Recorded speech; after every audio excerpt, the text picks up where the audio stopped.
Ayo berinvestasi akhirat, bangun rumahmu di surganya. Sempurnakanlah ibadah Anda dengan beramal jariah yang pahalanya tidak terputus hingga akhir kiamat.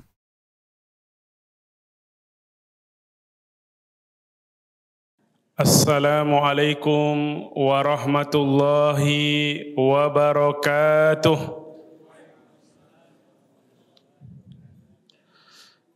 Alhamdulillah. Alhamdulillahilladzi hadana lihada wa ma kunna linahtadiya laula an hadanallah. Wa ashhadu an la ilaha illallah wahdahu la syarika lah. Wa ashhadu anna Muhammadan abduhu wa rasuluh khaliluhu wa safiyuh la nabiyya wa la rasula ba'dah. Allahumma salli wa sallim wa barik ala abdika wa rasulika Muhammadin wa ala alihi wa ashabihi wa man istanna bi sunnatihi ila yaumiddin thumma amma ba'd. Hadirin rahimani wa rahimakumullahu ta'ala, segala puji dan syukur senantiasa kita haturkan kehadirat Allah subhanahu wa ta'ala atas segala nikmat yang telah Allah karuniakan kepada kita. Salawat dan taslim senantiasa kita haturkan kepada Nabiullah Muhammad sallallahu alaihi wasallam, sayyidul awwalina wal akhirin, beserta keluarga beliau, sahabat-sahabat beliau, para tabi'in dan tabi'ut tabi'in, serta kita memohon kepada Allah subhanahu wa ta'ala, Rabb semesta alam, semoga kelak di yaumil akhir kita termasuk umat beliau sallallahu alaihi wasallam yang akan mendapatkan syafaat dari beliau sallallahu alaihi wasallam. Amin ya rabbal alamin. Hadirin rahimani wa rahimakumullahu ta'ala, kita bersyukur kepada Allah yang telah memberikan kita kesempatan untuk bertemu dengan bulan Ramadan. Dan kita bersyukur tatkala kita melihat kaum muslimin di bulan yang penuh berkah ini, mereka semangat untuk beribadah, semangat untuk beramal, baik ibadah yang qasirah ataupun ibadah yang muta'addiyah. Namun ada satu hal yang perlu kita fahami bersama dan kita perhatikan dan sehingga kita bisa mengamalkan dengan baik. Bahwasanya ibadah atau amalan itu tingkatannya berbeda-beda. Ibadah ada yang wajib, ada yang sunnah. Yang wajib ada yang fardu ain, ada yang fardu kifayah. Yang sunnah ada yang sunnah muakkadah, ada yang ghairu muakkadah. Ini semua pengelompokan ini bukan tanpa sebab, bukan tanpa tujuan.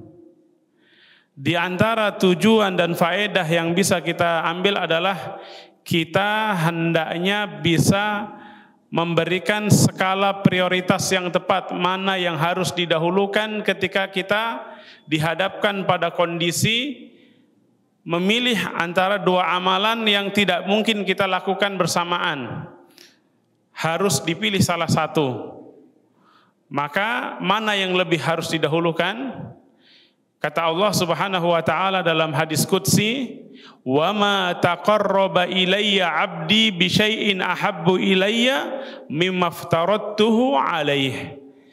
Tidaklah hambaku mendekatkan diri kepadaku dengan suatu amalan yang lebih aku cintai, kata Allah, melebihi amalan yang telah aku wajibkan kepadanya. Jadi amalan yang paling dicintai oleh Allah dan otomatis paling besar pahalanya adalah amalan yang wajib terlebih dahulu. Yang wajib ini harus menjadi skala prioritas kita.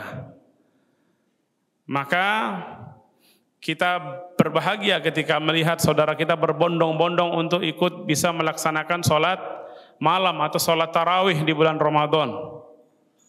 Tapi kadang agak ironi ketika ada sebagian kaum muslimin semangat sholat tarawih, tapi sholat duhurnya lewat, sholat asar juga lewat. Kenapa lewat? Karena siang dipakai untuk tidur. Kalau dibangunkan, ayo sholat, tunggu, saya ini persiapan untuk sholat tarawih. Kumpulkan tenaga, kumpulkan energi, tidur supaya nanti bisa sholat tarawih, sholat malam katanya.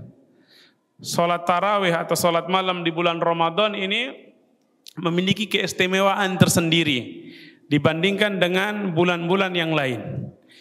Kalau di bulan-bulan yang lain di luar bulan Ramadan, sholat malam itu dianjurkannya dilaksanakan di akhir malam, terutama di sepertiga malam terakhir. Tapi Nabi mencontohkan ketika di bulan Ramadan, dan dari sini para ulama menyimpulkan bahwasanya di bulan Ramadan dianjurkan dilaksanakannya di awal malam setelah sholat Isya. Meskipun sholatnya di awal malam, dan biasanya sholatnya berapa lama Pak? 1 jam? Setengah jam? Setengah jam sampai 45 menit. Meskipun sholatnya 1 jam atau setengah jam sampai 45 menit, tapi keutamaannya seseorang dengan sholat berjamaah di masjid sampai imam selesai bisa mendapatkan pahala orang sholat 1 malam penuh. Bapak-bapak hadirin, ada yang pernah ketika mau masuk Ramadan, saya niat mau sholat 1 malam full, mulai dari habis Isya sampai sebelum subuh. Ada yang punya rencana atau target itu? Atau ada yang sudah mau mencoba? Iya. Terfikir saja mungkin belum. Tapi ternyata meskipun ya kalau kita sholat 1 malam penuh berapa jam itu?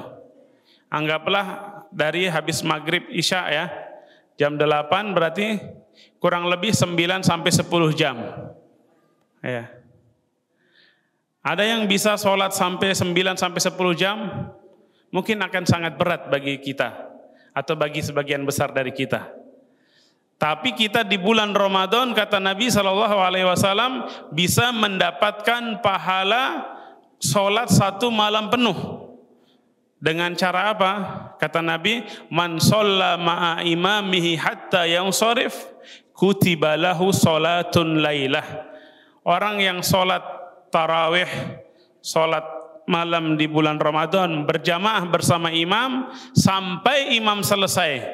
Selesainya sama-sama imam. Bukan imam masih witir dia udah pulang duluan. Kalau dia pulang duluan dia nggak dapat keutamaan ini. Dia sholat bareng sampai selesai imam, maka kata Nabi SAW, kutiba lahu sholatun lailah, akan dituliskan baginya pahala orang yang sholat 1 malam penuh. Padahal sholatnya hanya nggak sampai 1 jam. Pahala orang yang sholat 1 malam penuh, 1 malam full, kurang lebih 9 sampai 10 jam bisa dia peroleh. Dia sholat karena Allah, berjamaah bersama imam, sampai imam selesai sholatnya. Kutiba lahu sholatun lailah. Ini diantara keistimewaan amalan sunnah di bulan Ramadan ini. Di antaranya sholat tarawih. Maka kita lihat kaum muslimin berbondong-bondong, ini sangat menggembirakan. Tapi perlu kita catat, meskipun keutamaannya tadi pahala sholat 1 malam penuh, tapi tidak akan pernah bisa menggantikan kewajiban sholat duhur. Maka kalau ada orang yang dia di siang hari diisi dengan tidur dengan alasan persiapan sholat tarawih, terus dia lewat duhurnya, lewat asarnya, maka ini keliru, tidak benar. Dalam beribadah harus ada skala prioritas. Dimulai dari yang wajib terlebih dahulu. Karena yang wajib itulah yang paling dicintai oleh Allah, yang paling besar pahalanya. Kalau kita kemarin sempat menjelaskan tentang membaca Al-Quran di bulan Ramadan, Syekh Abdul Razak bin Abdul Muhsin Al-Badr hafidhahumallahu taala, salah seorang ulama dari kota Nabi, kota Madinah, dan guru besar di Universitas Islam Madinah, beliau menjelaskan bacaan Al-Qur'an yang paling baik, kapan bacaan Al-Qur'an itu menjadi bacaan yang paling baik, kapan waktu yang paling baik untuk membaca Al-Qur'an, yaitu ketika sholat. Kenapa? Ketika sholat wajib, karena sholat wajib ini sendiri adalah ibadah yang besar, ibadah yang agung, yang paling dicintai oleh Allah, ditambah dengan di dalamnya bacaan Al-Quran, ya. Maka bacaan Al-Quran, waktu yang paling baik dalam membaca Al-Quran dan paling afdal adalah ketika seseorang sedang sholat. Bahkan Nabi mengatakan, afdalus sholati tulul qiyam. Sholat yang paling utama adalah yang paling lama berdiri. Untuk apa? Untuk membaca ayat Al-Quran. Tapi kalau kita di sini lama-lama kira-kira bagaimana, Pak? Ya, maka biasanya jamaahnya langsung kompak batuk tanpa tenggorokan yang gatal, tiba-tiba batuk, ya. Batuknya kompak kayak di komando. Kalau imamnya panjang-panjang, dan memang kalau kita sholat bersama dengan jamaah yang di situ macam-macam ya, jamaahnya ada yang tua, ada yang anak-anak, ada ibu-ibu, segala macam, maka hendaknya memilih yang mudah bagi semuanya. Jangan terlalu panjang, jangan juga cepat-cepat, karena kalau sholatnya terlalu cepat, jadi tidak bernilai. Sebagian masjid di Indonesia itu kalau sholat, terutama di Ramadan, sholatnya cepat sekali, sholatnya kilat, ya. Padahal yang namanya sholat itu wajib tumakninah. Para ulama mengatakan tumakninah itu rukun sholat. Artinya kalau rukun, Pak, sama dengan Al-Fatihah itu rukun. Kalau tidak dilakukan, maka sholatnya dianggap tidak sah. Ada kisah di zaman Nabi SAW, seorang laki-laki, seorang sahabat datang ke masjid, Nabi sedang duduk bersama sahabat yang lain. Kemudian kalau kita tahu kalau masuk masjid itu disunahkan untuk apa? Sholat tahiyatul masjid. Beliau sholat 2 rakaat pemuda tadi. Selesai sholat menghampiri Nabi SAW, mengucapkan salam kepada Nabi dan menghampiri Nabi. Nabi menjawab salamnya, kemudian Nabi bilang apa? Ud fasolli fa innaka lam tusolli. Ulang sholat lagi, kamu tadi belum sholat, kata Nabi. Dia sudah sholat tapi nggak dianggap sholat. Itu terulang sampai 3 kali. Setelah 3 kali beliau nyerah.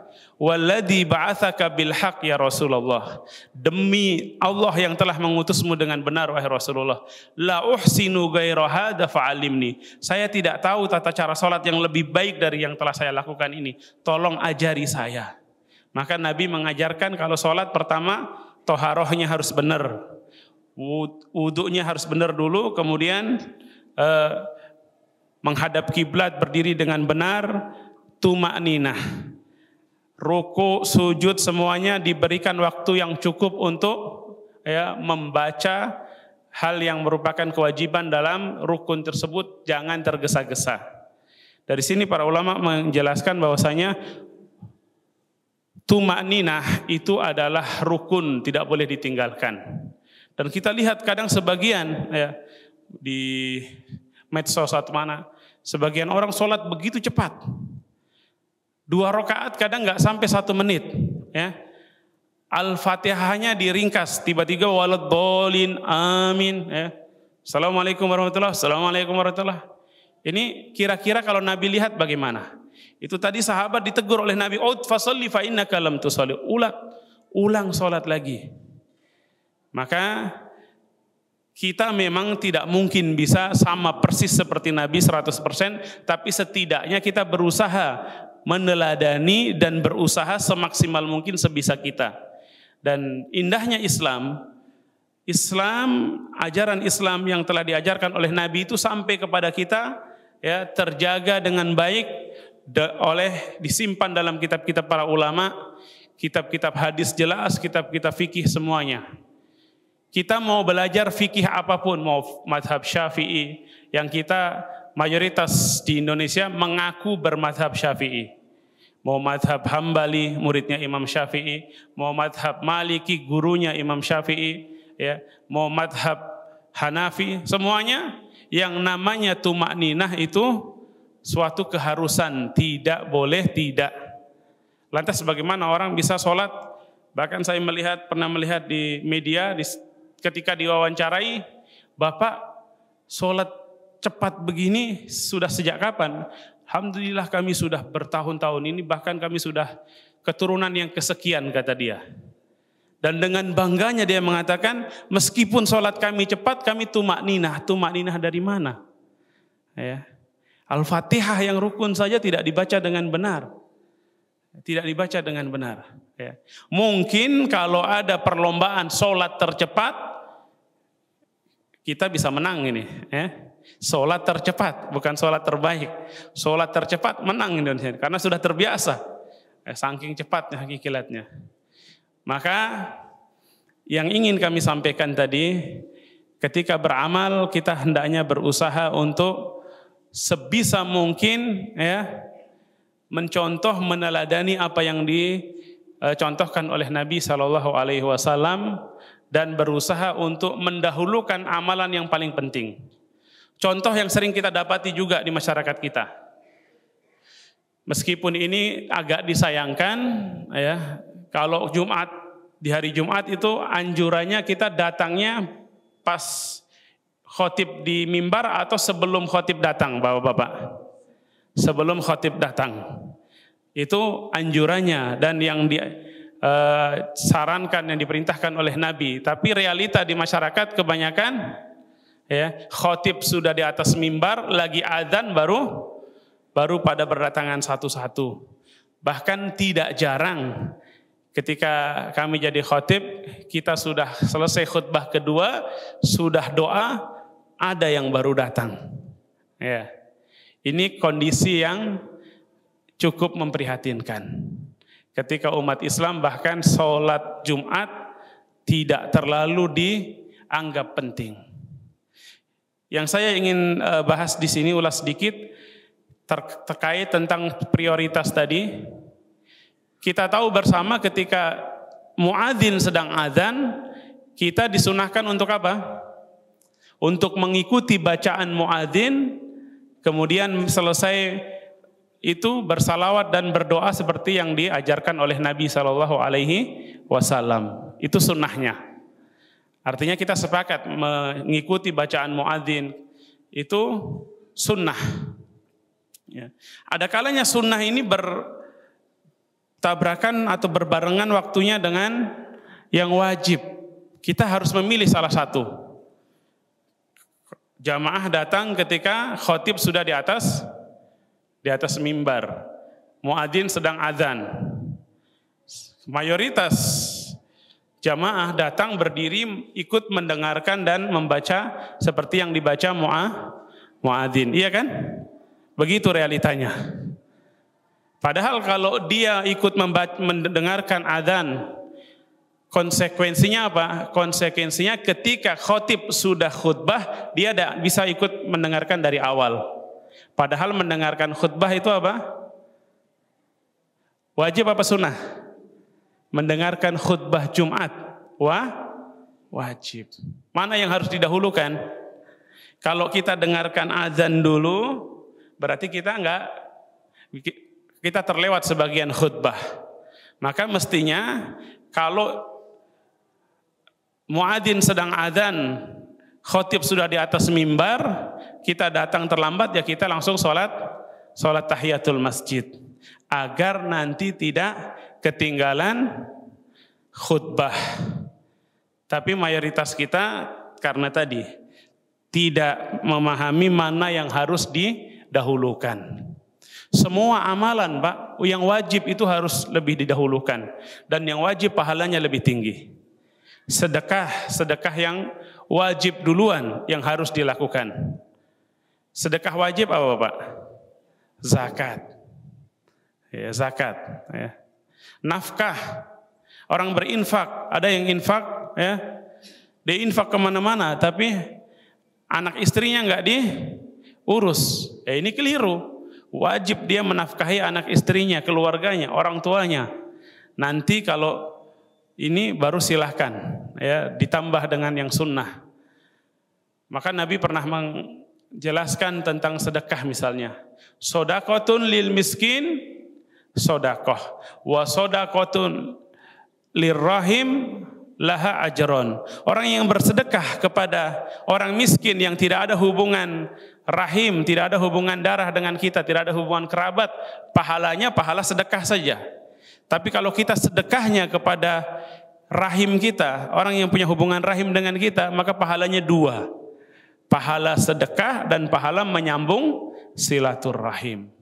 Maka hal-hal seperti ini hendaknya menjadi perhatian kita, sehingga dengan waktu kita yang terbatas, meskipun banyak orang menganggap waktunya terlalu banyak, sehingga kadang kita dapati kaum muslimin di bulan Ramadan banyak yang bingung menghabiskan waktu. Ayo kita kemana dulu nih?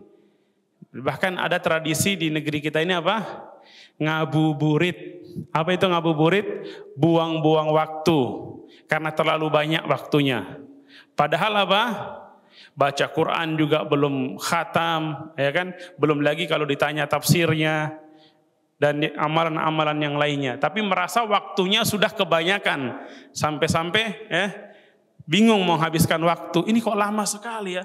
Belum azan maghrib katanya, sehingga dia jalan-jalan dulu. Mau kemana? Jalan-jalan, ngabuburit. Ini tentu sangat disayangkan. Semoga Allah Subhanahu wa taala memberikan taufik kepada kita untuk selalu istiqomah di dalam ketaatan, dan kita bisa memprioritaskan amalan-amalan yang paling dicintai oleh Allah, dan semoga Allah Subhanahu wa taala mengkaruniakan kita ampunannya di bulan yang mulia ini. Allahumma a'tiq riqabana wa riqaba abaina minan nar. Subhanakallahumma bihamdika asyhadu an la ilaha illa anta astaghfiruka wa atubu ilaik. Assalamualaikum warahmatullahi wabarakatuh. Ayo dukung media dakwah Masjid Agung Al-Akbar dengan ikut berdonasi pengadaan alat multimedia dan operasional dakwah. Usia boleh terputus, pahala jariah mengalir terus.